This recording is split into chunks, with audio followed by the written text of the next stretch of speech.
Cheguei, hein? Da Anice, chegou com tudo, primeiro episódio, logo como? Qual o assunto?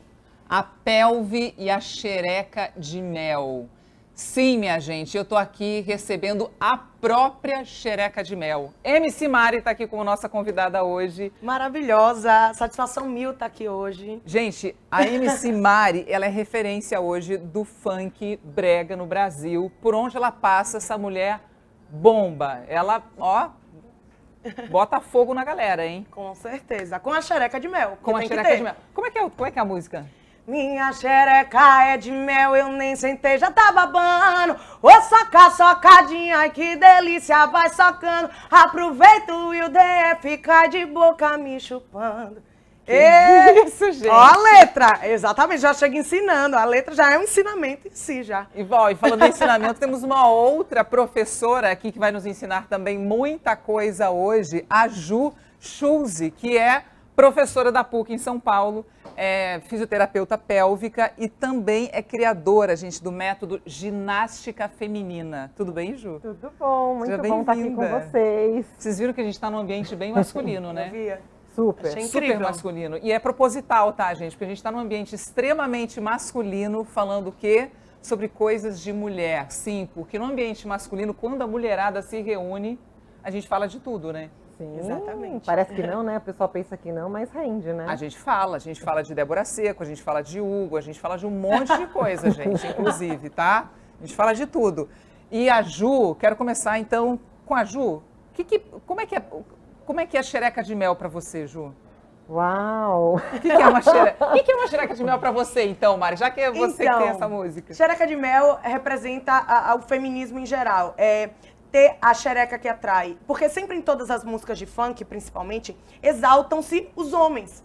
E eu criei a xereca de mel para mostrar que a gente é o essencial na hora H, na hora do sexo. Que se não for a nossa xereca de mel, não tem o tchan, a pimenta que precisa. Então a xereca de mel justamente é o doce que precisa.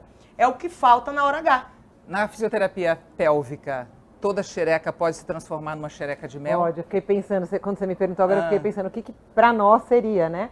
Então, uma pelve, um assoalho pélvico, né? O nome mais elegante, bem cuidado, bem tratado. E a gente pode, sim, com certeza, uma xereca que não é de mel, não tá tão docinha assim, pode se transformar, com certeza. Porque, na verdade, a gente está falando de saúde também, né? Então, na fisioterapia pélvica, a gente está falando da saúde pélvica. E que tem tudo a ver com o que ela está falando, né? Como que você entrou nesse caminho de ser médica, de entrar na fisioterapia pélvica, Ju? Eu fazia, quando eu era novinha, eu fazia balé, fazia dança. E aí eu queria ser bailarina. Daí eu sofri um acidente, teve um monte de perrengue no meu caminho. E aí quando eu entrei na faculdade, eu fiz primeiro faculdade de educação física, eu trabalhava com personal training.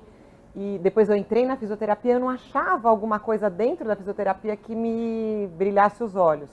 Porque eu tinha essa coisa da dança, porque a dança tem a coisa da pelve, né, do feminino.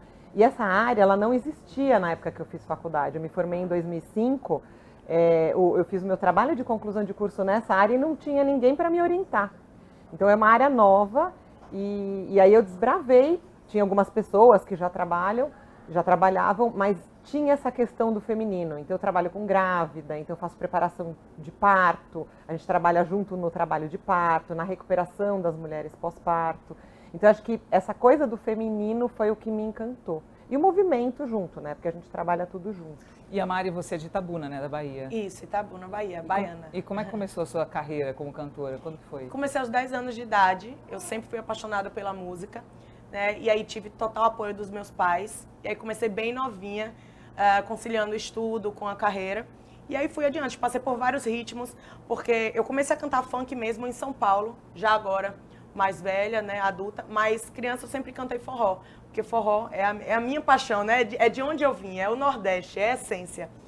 E aí eu venho, desde então, aí trabalhando com banda de forró, já cantei trap, já cantei rap, já cantei axé, já cantei tudo que você imagina, meu currículo aí é vasto, em todos os ritmos possíveis, mas sempre na música, que é o que eu sempre almejei seguir. Will, cadê nossos drinks, Will? Traz aí nossos drinks, nosso garçom, gente. Temos um garçom aqui para nos servir, sim. Tudo bem, Will? Obrigada, viu? Eu vou no Negroni. Boa. Negroni. Obrigada, viu? Saúde. E as meninas? Opa! Saúde. Que lindo, obrigada. Muito obrigada, Will. Obrigada, Você arrasou. viu? Adorei. Ó, que cor linda, gente. Tintim, lindo, né? Tintim. Tintim. As xerecas de mel, né, As gente? xerecas de mel. Essa cor ficou Dane-se. sugestiva, né? Mari, você que canta funk, você acha que a mulher que canta funk, ela entende mais de sexo e de prazer? Eu acho que se eu falasse só das mulheres, eu estaria sendo muito extrema. Vou falar que assim, hoje há uma divisão legal, o que os homens não entendiam é que as mulheres também entendiam de sexo. Né? E hoje a gente vem mostrando que a gente entende sim, que a gente pode falar sobre, que a gente pode ensinar, inclusive, né? Como temos aí a doutora, quando eles não souberem. E no funk, principalmente, porque como é um ritmo mais masculino, sempre foi um ritmo mais masculino, hoje em dia as mulheres vêm cantando mais funk, vêm mostrando mais em letras o empoderamento feminino, falando de modo sugestivo ou não de sexo, né? Então isso é bem legal. E é muito comum para você, né, falar xereca, buceta, enfim, todos esses nomes que a vulva ou a vagina levam, né? Sim, para mim é muito comum. Eu tive uma educação sexual dos meus pais que sempre me ensinaram o certo e o errado, né? Diante de outras coisas que aconteceram na minha vida, eu tive que aprender também a falar sobre. Então, para mim é muito tranquilo, até porque cada um dá seu nome, né, de estimação. Lá no Nordeste a gente fala muito xereca, por isso que por isso que é xereca de mel. Por isso que é xereca de mel, mas eu podia botar buceta de mel, vagina de mel, porque o importante é falar da Laricinha, não importa o nome. Falar da Laricinha, Exatamente. falar da Laricinha.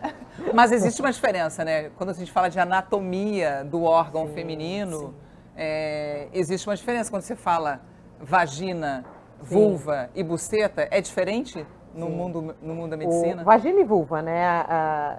Que tem muita gente que confunde, que não sabe o que é vagina e o que é vulva, não sabe diferenciar, acha que é tudo a mesma coisa. Eu trouxe, posso mostrar aqui? Pode. Então aqui, ó, a Laricinha.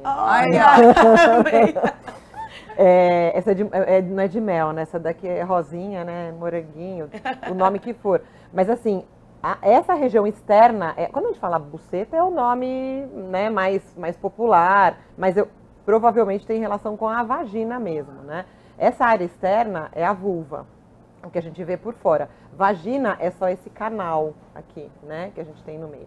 Você sabe que no meu doutorado, eu trabalhei com muitas mulheres mais velhas, e eu levava o método da ginástica feminina para vários grupos de mulheres, para elas conhecerem o corpo e começarem a trabalhar o corpo. E elas tinham todas acima de 60 anos, a média de 67 anos, foram 3 grupos de mulheres. E algumas não sabiam que nós temos 3 orifícios. Tem muita mulher... 3 buracos. Que é o canal vaginal. O canal vaginal é o do meio. Tá. Esse aqui, ó, que é por onde sai o xixi, é a uretra. Que é outro buraco. Que é outro buraco. E aqui atrás, o fiofó.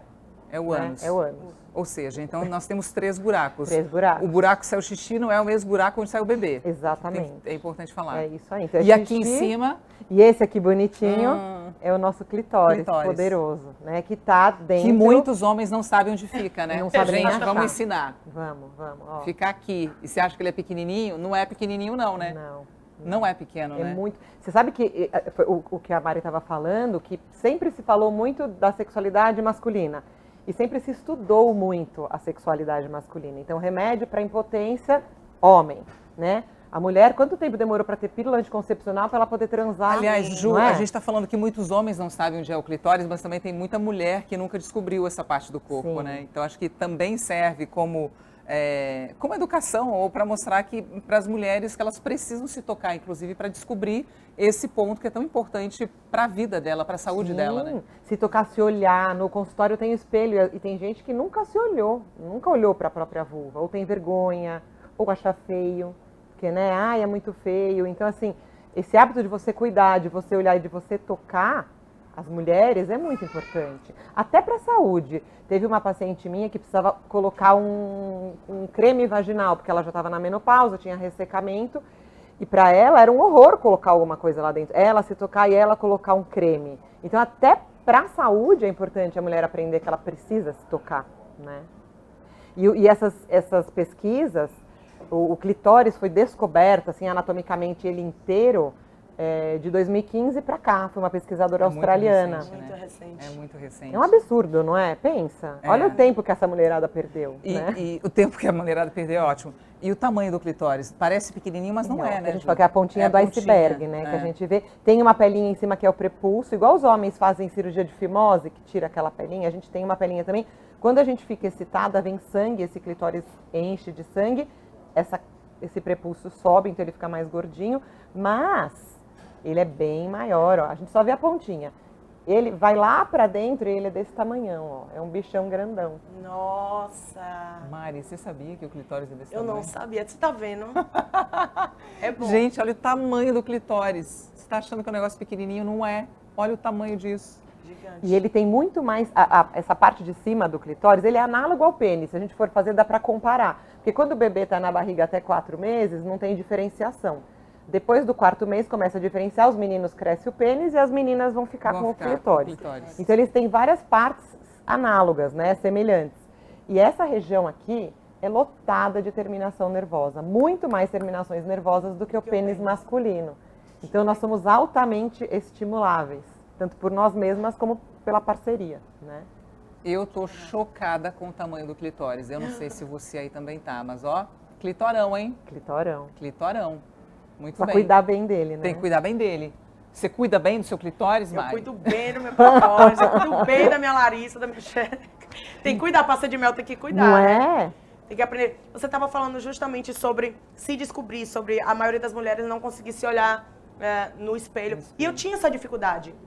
Eu confesso a você que eu cheguei a um momento da minha vida que eu tinha dificuldade de olhar para mim mesmo, que eu achava, será que é normal? Será que não é normal ter um pouco maior, um pouco menor? E isso, a gente, nada mais, nada menos é que o que a sociedade impõe na gente. Que a gente precisa ter a vagina perfeita, a vagina rosa, a vagina, sabe? É uma coisa que a sociedade machista impôs em cima de nós, sabe? Mas tudo bem você ter a sua vagina marrom, sua vagina de outra cor, sua vagina maior, sua vagina menor, e tá tudo bem. E eu demorei para entender isso, mas quando eu entendi, foi uma descoberta comigo mesma e só foi melhorando as coisas, confesso.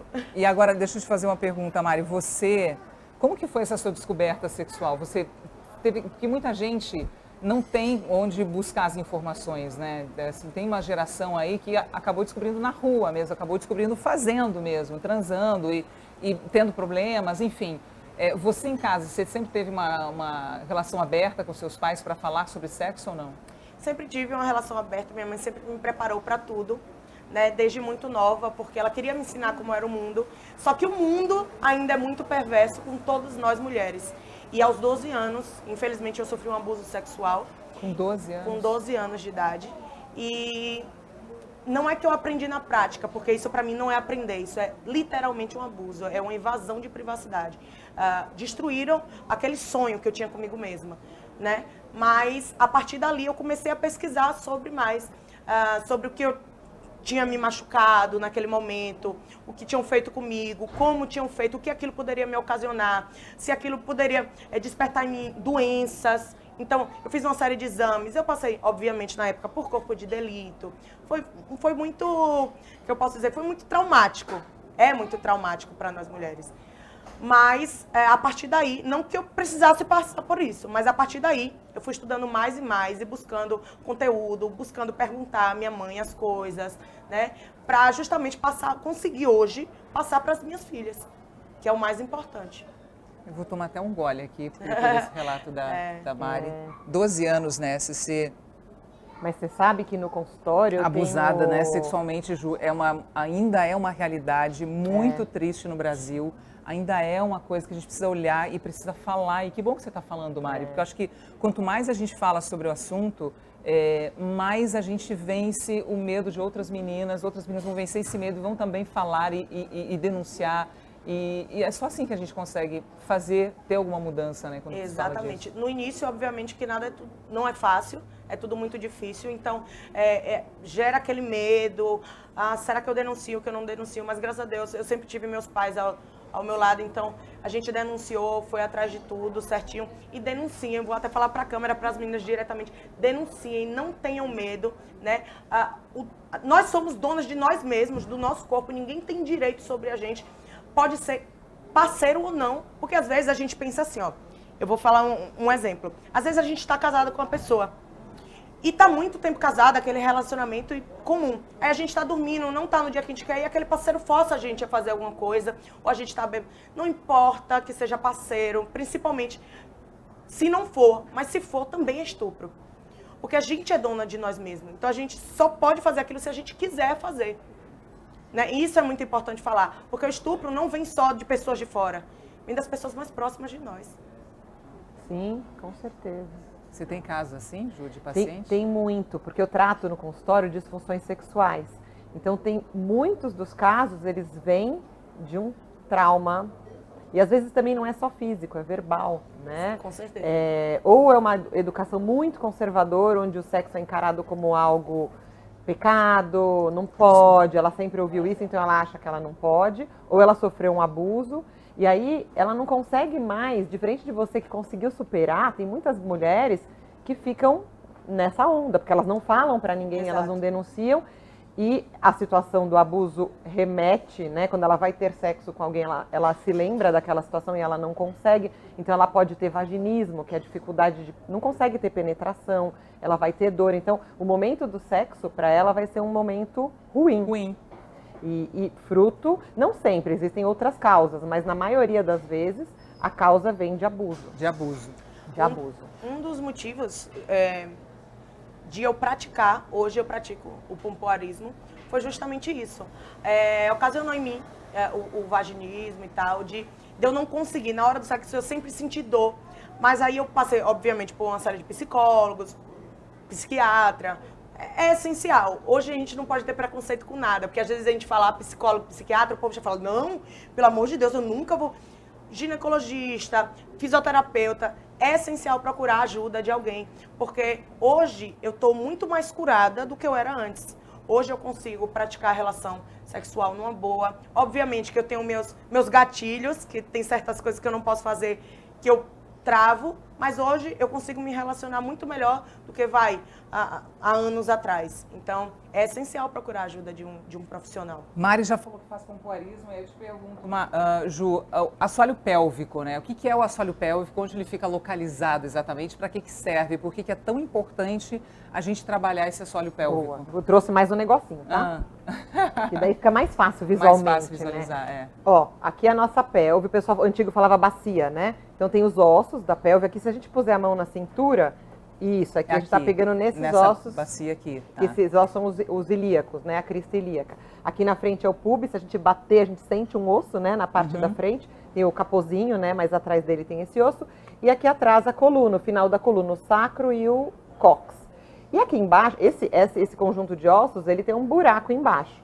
E aqui dentro a gente tem, já falei que tem 3 buracos, né? 3 orifícios, a vagina, a uretra e o ânus. Então a gente tem o útero, a continuação é a vagina, a bexiga, a continuação é a uretra, e o reto, que o final dele é o ânus, né? Então xixi, menstruação, nenê, sexo e cocô.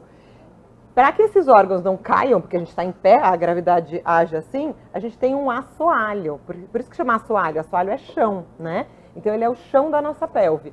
É um conjunto de músculos, tendões, ligamentos, mas principalmente músculo, que mantém esses órgãos no lugar. Então uma das funções é manter os órgãos no lugar. Se a gente não exercita, tem parto, entra na menopausa e não cuida desses músculos, o que acontece? Um monte de vovó que a gente ouviu falar, minha bexiga caiu, né? Meu útero tive que levantar, fazer uma cirurgia. Então é importante a gente exercitar isso para manter os órgãos no lugar, número 1. Fala, você ia perguntar. Não, pode falar. Vai manter os órgãos no lugar com exercício pélvico. Com exercício, manter continência, então não der risada de xixi. Exato. Xixi, pum, cocô. Tem gente que tem perda, né? Porque lembra, ó esses músculos, tem um que fica ao redor do ânus, tem um esfíncter que é mais uretral. Então eles têm uma função importante de manter continência. Então tossir, levantar peso, correr e não escapar nada. E a outra função é a sexual. Sexual, ajuda muito. Esses aqui, ó, tá vendo? Tem um músculo aqui, ó, que é mais superficial. E esses dois aqui, ó, eles estão ligados no clitóris. Lembra que eu falei quando a gente fica excitado, o clitóris enche de sangue e fica com ereção? Essa musculatura forte ajuda na ereção do clitóris, ajuda a gente a ter uma sensação quando tem uma penetração. Se esses músculos aqui estão frouxos, o meu orgasmo, a minha sensação durante a penetração não vai ser tão boa. Quando eu tenho músculos melhores, eu melhoro a minha... Maria, eu não sei você, mas a gente está aqui ouvindo ela falando com aquela cara de samambaia, É, né? E tá eu tô assim também, eu tô e só tá aqui, ó, aprendendo. testando, né? Só apertando, Só né? tá aqui tentando É. apertar. Não sei se está fazendo certo, porque também tem toda uma técnica Tem para uma isso. técnica. Você já está acostumada, você já faz há quanto tempo esses Eu já exercícios? faço em torno de 1 ano, eu precisei fazer por motivos maiores, mas ainda estou aprendendo, todo dia um aprendizado novo. Ainda não consigo tanto peso, né, mas já consigo segurar ali o babado na hora H, eu seguro e não tem quem tire. Porque se fala que é bom para mulher, mas também é bom para o homem, né? Também, porque o homem também tem assoalho pélvico. Eles têm só um buraco a menos, mas o assoalho pélvico é bem parecido. Não, mas no caso do pompoarismo, do exercício que a mulher a gente faz... melhorar, eles vão, É. com certeza. Tem paciente que vem no meu consultório por causa de incontinência. E aí é uma senhorinha, então eu nem falo da parte de... Ou eu tento falar da sexualidade, eu vejo que ainda não está na hora, porque depois elas começam a falar, mas tem que criar, né? E aí, às vezes, elas trazem, você sabe que eu estava transando com meu marido e ele falou que está melhor, e eu nem contei para ele, porque eles percebem, lógico, que se você tá com essa musculatura mais forte, na hora que você tem um orgasmo ou quando você está tendo relação, ele também vai sentir mais gostoso, né? Ou seja, tem aquela coisa, né, que a mulherada fala assim, ai, tu acha que eu tô meio larga. Existe isso, Ju? Existe. De sentir meio larga? Vai, Existe. Principalmente depois que você tem filho, né? Você teve filho, uma filha. Sim, uma filha. E foi no parto normal ou cesárea? Foi cesáreo. Foi cesárea. Você também tem uma E filha, tenho né? Ju? dois vaginais, dois partos vaginais. E aí, você tem a tendência a ficar mais larga? A tendência é. Você sabe até Aquela que... mais larga é ótimo. Que coisa horrível, né? A mulher É. fica mais larga, mas é isso Isso mesmo, porque né? pensa, 9 meses, pensa nesse útero que era pequenininho, que é do tamanho da mão da gente fechada aqui. E vai ter uma criança de 3 quilos e pouco, né? Todos os órgãos vão ter que se modificar aqui. É uma sobrecarga gigante para essa musculatura. Mesmo sendo cesárea, que a gente fala, ah, não, eu fiz cesárea, não tem problema. A gestação é uma sobrecarga para esses músculos. 9 meses carregando peso, né? Hoje em dia eu atendo um monte de grávida, que a gente faz treino de assoalho durante a gestação, para minimizar esses problemas, né? E o pós-parto tem que fazer porque a gente demora um tempo para voltar, né? Não fiz nada. Não. Não. Mas é elegante. Deve ser larga, gente, não sei. Jutes.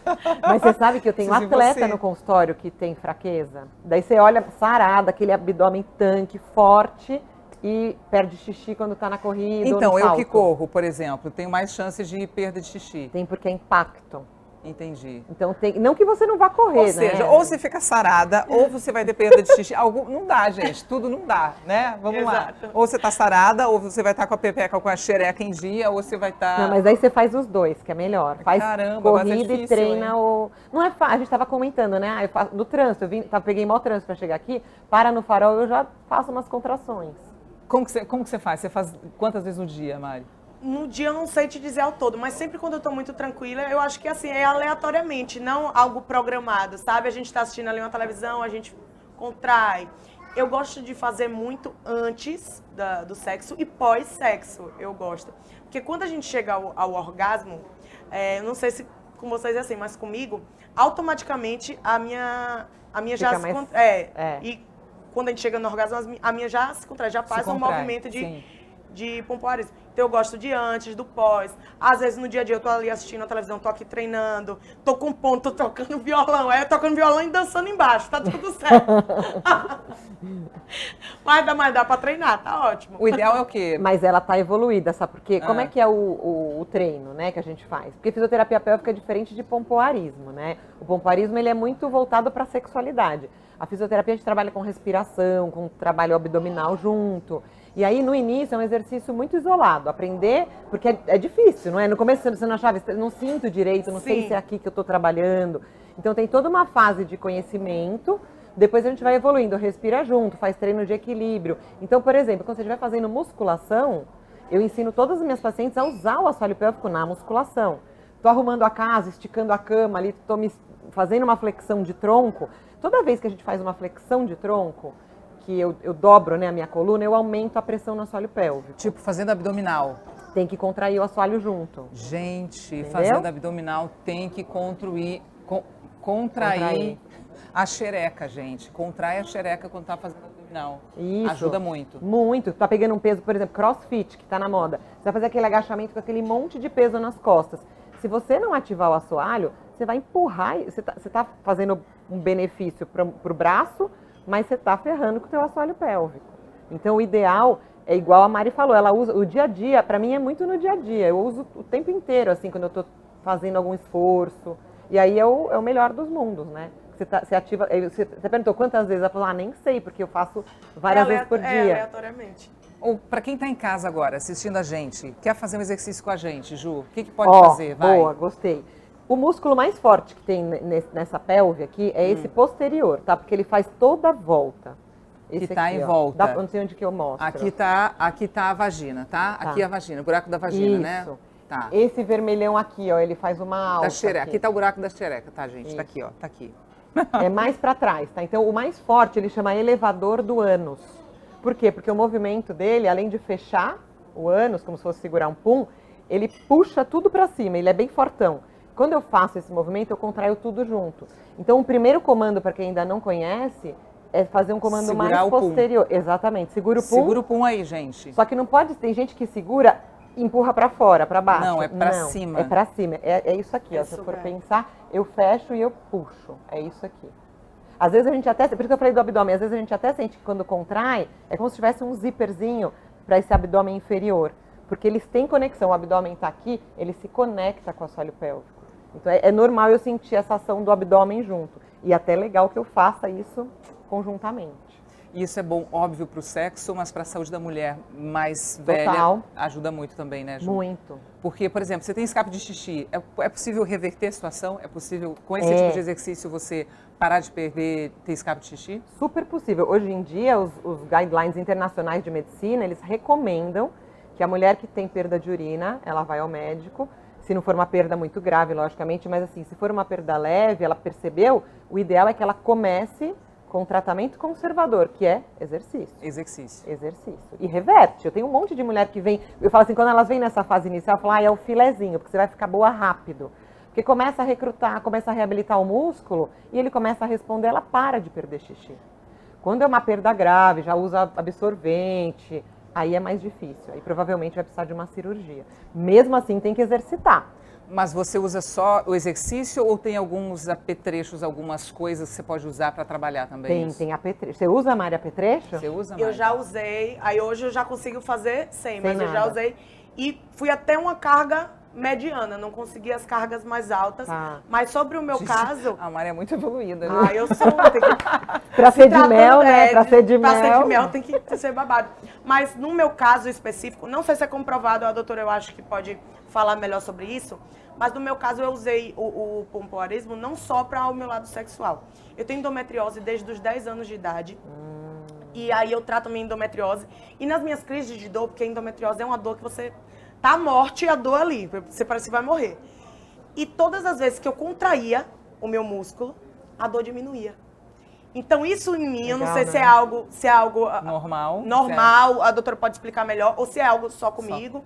Mas toda vez que eu fazia aquele movimento de contração, a dor passava. Então, por isso, também eu continuei fazendo pompoarismo para eu poder sentir menos dor nas minhas crises de endometriose. Que legal. Tem muita gente estudando isso, né? Porque endometriose causa dor. Tem umas outras questões que causam dor pélvica, né? Então, normalmente a musculatura das pessoas que têm algum tipo de dor, quando eu vou avaliar, porque no consultório eu toco, faço uma avaliação do músculo, tá fraco, tá forte.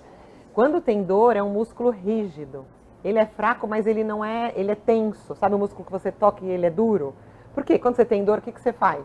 Você trava, né? Você fica aqui, trava a periquita também. É bem comum acontecer isso. Então, quando você tinha crise de dor da endometriose, que às vezes é bem perto do período menstrual, né? Tem relação com... É uma musculatura tensa. Se ela começa a exercitar, ela contrai, relaxa, ela passa a ter domínio e melhora a condição desse músculo. Às vezes tem paciente que eu trabalho com massagem, com massagem miofascial, liberação desse tecido rígido. E você vê, você tinha vaginismo. Várias coisas que levam... Seu intestino funcionava bem? Ou era mais preso? Era mais preso. Então, e melhorou bastante. Porque é tudo perto. Com exercício. É mesmo. Porque pensa, uma musculatura tensa, você vai fazer cocô, você está travada?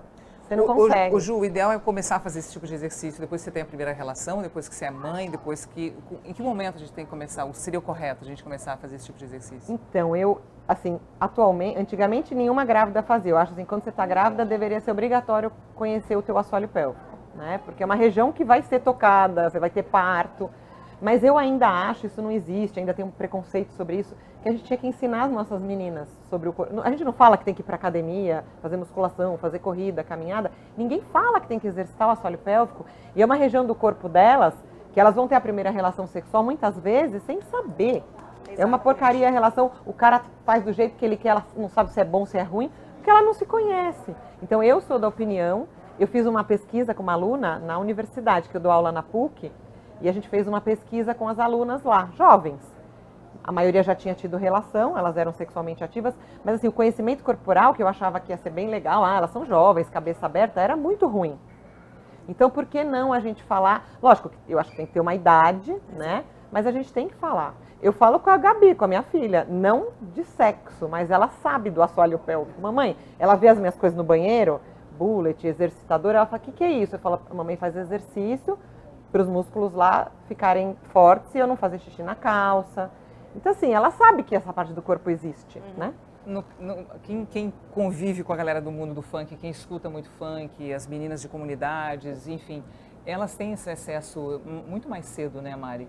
Com certeza. Acesso ao sexo, acesso à informação. Mas você acha que chega uma informação correta também para essas meninas? Não sei se as meninas hoje têm uma informação correta, né? Porque, infelizmente, ainda, né, as meninas que são de uma renda um pouco mais baixa, que residem nas favelas, não têm ainda essa informação direta e acabam se envolvendo mais cedo, tendo contato com o sexo mais cedo. E eu acho que deveria, sabe? Eu acho que deveria ter um projeto para entrar, sabe? Dentro das favelas, falar com as mulheres, explicar desde cedo, desde a primeira menstruação. Porque assim, até a menstruação ainda são crianças. Sim. Né? Mas o pós-menstruação, tudo pode acontecer. Pode Sim. ter 12 anos, 15 anos, mas tudo pode acontecer. Por exemplo, eu tenho uma filha, né, de 11 anos, minha filha de coração, eu crio, a Jéssica.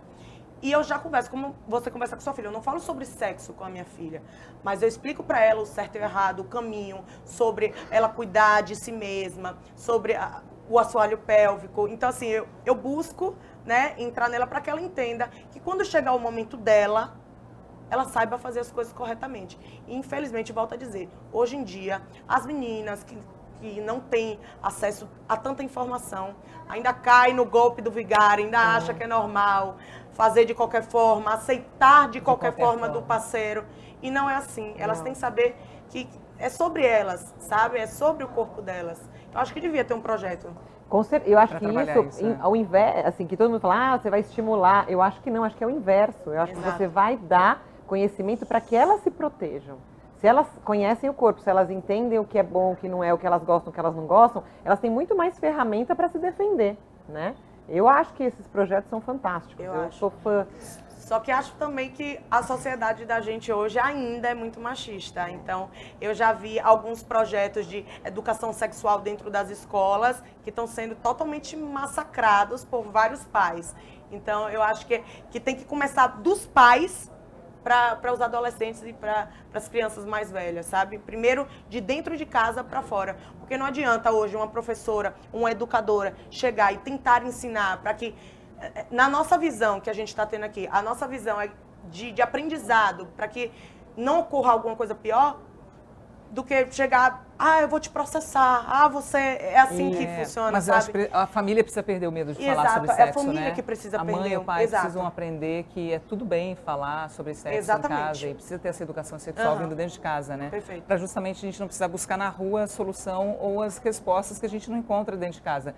E olha, é tão difícil, né, quando você não tem essa abertura para falar com a sua mãe, enfim, com o seu pai que seja, sobre as suas dúvidas. Você vai buscar fora, né, Ju? E às vezes nem sempre você vai ter a resposta correta, né? Sim. Isso pode prejudicar bastante. Sim. Hoje em dia tem o laser vaginal, aquele laser interno que faz. E você acha que isso ajuda mesmo, Ju? Ajuda para as mulheres na fase pré-menopausa, pós-menopausa, porque quando você entra na menopausa, você para de produzir estrógeno. O estrógeno é um hormônio que está muito presente ali na região da mucosa vaginal, né? Tem a questão do cabelo, da pele, dos ossos, mas na região vaginal ele é muito importante.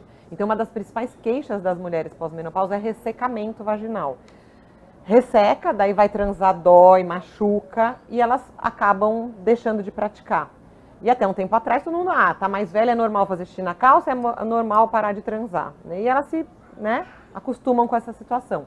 E o laser, ele promove ele machuca, na verdade, é igual o laser da pele, né? Então, ele provoca uma lesão e quando ele provoca essa lesão, controlada, logicamente, ele faz com que haja uma renovação do tecido, principalmente com mais colágeno, então melhora a lubrificação. Então, é muito bacana. Junto com o exercício também ajuda. Falando em exercício ainda, quero ver mais, você viu que ela tá com um monte de apetrechos ali, eu quero ver o que mais você trouxe aí pra mostrar pra gente. Esse aqui, falando de força, né, que a Mari falou, acho que você usou isso aqui, né, Mari? Você usou esse, Sim. Mari? Não esse especificamente, mas muito parecido, com cargas. Esse tem cargas? Esse tem, ó, esse aqui é o mais levinho. Esse daqui tá sem fio. Esse daí, todos têm fio? Todos têm, esse aqui que tá, eu levo sempre pra demonstrar, e aí a mulher, né, vira um auê. Esse aqui tem 20 gramas, pega pra você ver. Levinho. Levinho. Esse é bem aí o que a gente muito faz, tranquilo. né? A gente coloca na vagina, então vamos dizer que eu tô em pé, ela tá aqui, né? Eu vou colocar na vagina e o fiozinho vai ficar pra fora. Então quem vai segurar esse peso lá dentro são os músculos, né? E aí eu posso caminhar pela casa, eu tenho um que eu deixo no chuveiro, que é pesadão. Então eu tomo banho, hoje eu usei, tomo banho com ele lá dentro.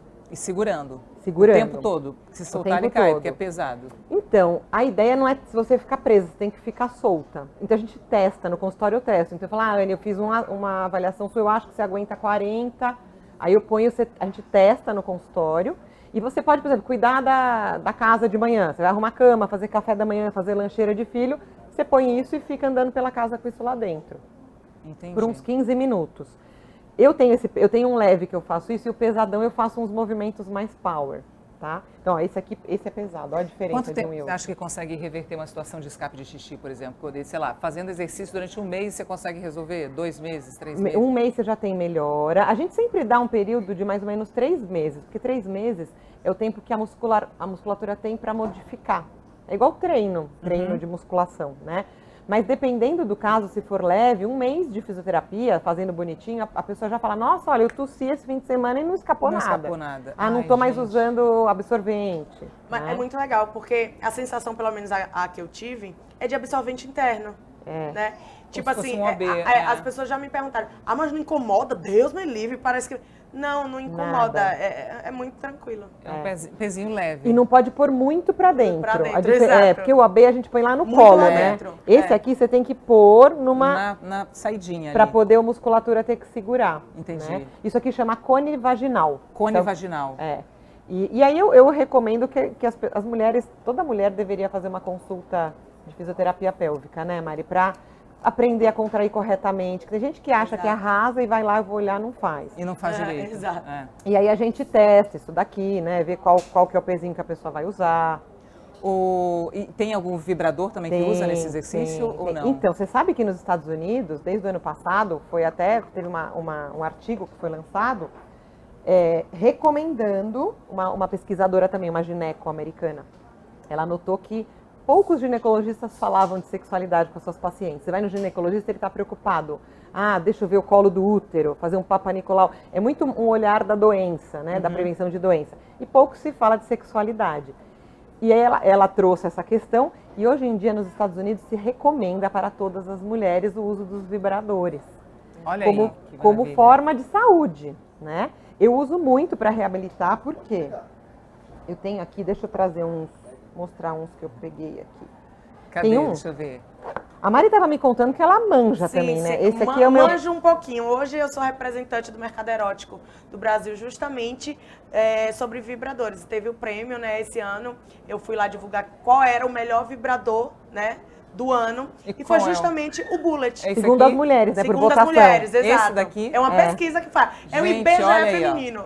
O IBGE feminino, então, Exato. escolheu esse O Bullet. negocinho aqui, gente. Esse pequenininho aqui, ó. Tá vendo como o tamanho não é documento? Não é mesmo, porque Não. esse é A o melhor prova de que existe no tamanho mundo. não é documento. Aqui, ó. Esse aqui é o que resolve tudo, né? Tudo. E esse não é de penetração. Não é, né? mas E dá olha uma que alegria, legal, né? porque aí a gente faz com ele... Ui, já tô Pequenininho. derrubando. Você fica estimulando aqui, ó. O clitóris, exato. Ele tem 3 vibrações, depois... Esse meu, né? Tem 3 velocidades, e depois tem um... Esse é meu, mas tá limpinho, tá? Esse é seu, mas Tudo certo, tudo certo. Ai, que bom, que Esse bom. é o meu preferido, eu uso ele muito, é muito legal. Então as mulheres, eu acho até, pensando assim, nunca usei. Esse é discreto, você pode guardar escondidinho. Se alguém comprar, não vai chegar uma embalagem. Vai vir, ninguém vai saber. E ele é bem legal para começar essa questão do autoconhecimento, sabe? Ó, eu descobri, olha que gostoso aqui. Você descobrindo o seu corpo. Porque tem muita mulher que nunca sentiu orgasmo na vida, Na vida, né, Mari? na vida. E então justamente, precisa se descobrir o corpo. E justamente era isso que eu queria fazer uma pergunta. Eu não sei, mas por que hoje em dia, eu não sei se você sabe, as mulheres preferem os brinquedos que estimulam do que os que introduzem? Então, por quê? Por conta do clitóris. Né? Porque, por exemplo, eu estimular meu clitóris... Gente, o prazer está no clitóris, não está dentro. Sabe que eu tive uma paciente, olha que interessante, ela estava solteira há muito tempo, ela já era mais velha, separou do marido, ficou sem namorado, e ela era bem fogosa, mas ela amava os brinquedos dela, e ela gostava desse. E ela só fazia, tinha altos orgasmos, ela tinha até um nome, o brinquedinho, o fulano de tal, bababá. E foi na ginecologista, foi fazer um exame, ela estava com vaginismo. Podemos chamar de Hugo também, isso daqui, será? Não dá pra chamar de Hugo, né, gente? Eu acho que não, tá bom. É, muito pequenininho, É muito pequenininho pra ser o Huguinho, né? Huguinho, pode ser Huguinho, olha, a gente tem um Huguinho aqui, pronto. Mas ela ficou com... Ela não conseguia ter penetração, apesar de ter orgasmo, porque ela estava satisfeita com os orgasmos, a masturbação clitoriana, e aí a médica falou, não, mas você precisa, né? Vai que você arrumou um namorado. E ela arrumou um namorado, e não conseguiu transar, por isso que ela veio no consultório. Ela falou assim, não tem problema de orgasmo, nada, mas o canal ali tá fechado. Aí a gente teve que voltar a trabalhar, massagem. Aí eu falei, então compra um vibrador de penetração. Eu não gosto. Ju, o negócio é o seguinte, você tem curso para mulherada que quer fazer esse exercício de pompoarismo, exercício pélvico? Sei lá, tô no sul, tô na Bahia, quero fazer o exercício que a Ju tá falando, consigo? Eu tenho um curso, na pandemia, no meu doutorado eu lancei um livro da ginástica feminina, que eu chamo de do assoalho pélvico à postura ideal. Então começa com o exercício pélvico, e aí depois a gente vai introduzindo abdominais, para você depois aplicar no dia a dia. Aí na pandemia fechou tudo, blá, blá, aí eu fiz um curso online, e ele tá ainda vigente ali, tem dá para acessar, são aulas que você faz a hora que você quer, dura no máximo 20 minutos, é a mesma metodologia do livro, começa do básico e vai indo para o difícil, no final tem aulas de 20 minutos para o corpo inteiro, mas sempre com assoalho pélvico. No meu Instagram dá para ver. Juchuze. Juchuze. Tem lá, tem vários exercícios, inclusive. Fazendo esses exercícios que a Ju falou, a gente chega aonde? Na xereca de mel. E aí dá pra fazer o quê? Aquela sentada desapegada, né, Mari? Exatamente. Dá pra fazer sentada desapegada. Não vale se apaixonar. Dá pra fazer várias. Todas as músicas que eu costumo escrever são voltadas pra mulher, né? Pra falar que a gente pode fazer o que a gente quiser. Então, é justamente, dar a sentada desapegada, usar a xereca de mel, não precisa se apegar e por aí vai. Eu queria saber que essa sentada, não sei, vocês já conversaram. Não, mas antes de você cantar Sentada Desapegada, eu queria falar desse álbum que você está lançando agora, né? É a versão brasileira. Eu gravei recentemente agora no CTN, que é o Centro de Tradições Nordestinas de São Paulo. Muito a ver comigo, com a minha história de vida, né, do Nordeste. Gravei o meu DVD com várias participações incríveis, né, nacionais. E aí vai lançar agora dia 15/9. Estou muito feliz. Eu acho que vai ser um projeto incrível. E tem participações também, Tem participações. Felipe Araújo, Solange Almeida, Vitão, MC Davi, Dom Juan, MC Dani. Participação para dar e para vender aí e música boa, que é o que importa. Tô falando, gente, por onde ela passa, ela faz barulho, essa mulher. Tem que fazer, mulher. Faz barulho pra gente, então, sentada desapegada, Mari. Essa sentada sem amor, sentada que não vale nada. Sentada desapegada, bota, bota, vai. Bota, bota que eu tô tarada, bota, bota, vai. Bota, bota que eu tô safada. Eita! É isso! Gente, da Anice, hoje especialíssimo, o primeiro com essas duas mulheres incríveis aqui, a Ju e a MC Mari. Seguem elas, me seguem para vocês acompanhar o trabalho delas, o meu trabalho. Espero que vocês tenham gostado e semana que vem a gente volta. Beijo, até semana que vem. Vamos! Que legal! Ah, ficou ótimo. Foi incrível.